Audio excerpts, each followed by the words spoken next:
ಛಲವ ತೋರುವ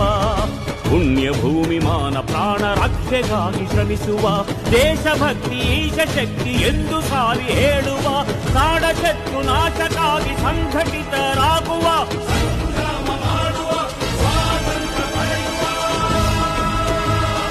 ವೀರಭೂಮಿ ದೇಶ ಮೆಟ್ಟಿ ಮೆರೆಯುವ ವೀರಮಾತೆ ಆವೇಶ ಛಲವ ತೋರುವ